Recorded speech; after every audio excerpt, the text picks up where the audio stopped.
ஆனால் இந்த இளைஞர்களை வழிகாட்டுகின்ற நேரத்திலே நல்லொழுக்கத்தோடு கொண்டு போக வேண்டும் என்று பெருமான் ஸல்லல்லாஹு அலைஹி வஸல்லம் அவர்கள் வளர்க்கின்ற பொழுதே பிள்ளைகளை நல்லொழுக்கம் உள்ளவர்களாக வளர்க்க வேண்டும் என்பதை பெருமான் ஸல்லல்லாஹு அலைஹி வஸல்லம் அவர்கள் இளமை பருவத்தை மிகவும் முக்கியமான பருவம் என்பதாக பெருமான் ஸல்லல்லாஹு அலைஹி வஸல்லம் அவர்கள் நமக்கு சொல்வார்கள்.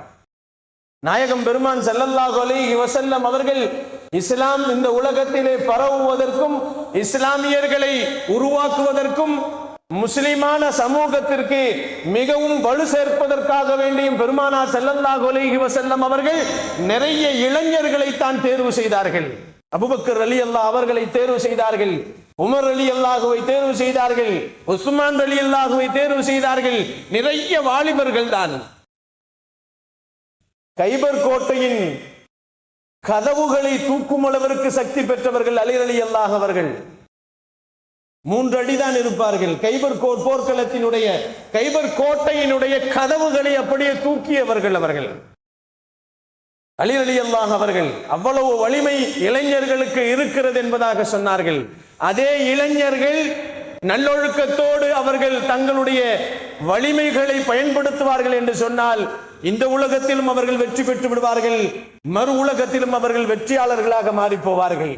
பெருமானார் ஸல்லல்லாஹு அலைஹி வஸல்லம் அவர்கள் சொல்வார்கள், அப்படிப்பட்ட இளைஞர்கள், நல்லொழுக்கமுள்ள இளைஞர்கள், பள்ளிவாசலின் பக்கம் வரக்கூடிய இளைஞர்கள், நிர்வாகத்தின் பக்கம் வரக்கூடிய இளைஞர்கள், இஸ்லாத்திற்காக வேண்டி தங்களை தியாகம் செய்யக்கூடிய இளைஞர்கள் எல்லாம் நாளை அரசினுடைய நிழலிலே இருப்பார்கள் என்பதை பெருமான் ஸல்லல்லாஹு அலைஹி வஸல்லம் சொன்னார்கள்.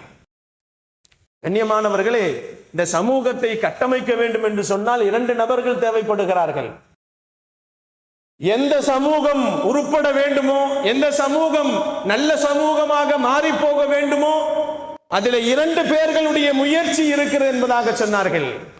1 முதியவர்கள், 2 இளைஞர்கள். இவர்கள் 2 பேர்களும் இணைந்து சமூகத்தை அவர்கள் வழிநடத்தினால் அந்த சமூகம் மிகப்பெரிய நல்ல சமூகமாக மாறி போகும் என்பதில் எந்த சந்தேகமும் இல்லை. எந்த காரியத்தை எடுத்தாலும் இளைஞர்களும் முதியவர்களும் சேர்ந்து இணைந்து செய்யக்கூடிய இந்த கட்டமைப்பு இருக்கிறது அல்லவா, இந்த கட்டமைப்பை அல்லாஹ் ஜல்ல ஷானஹு தஆலா கபூல் செய்து கொள்வார்.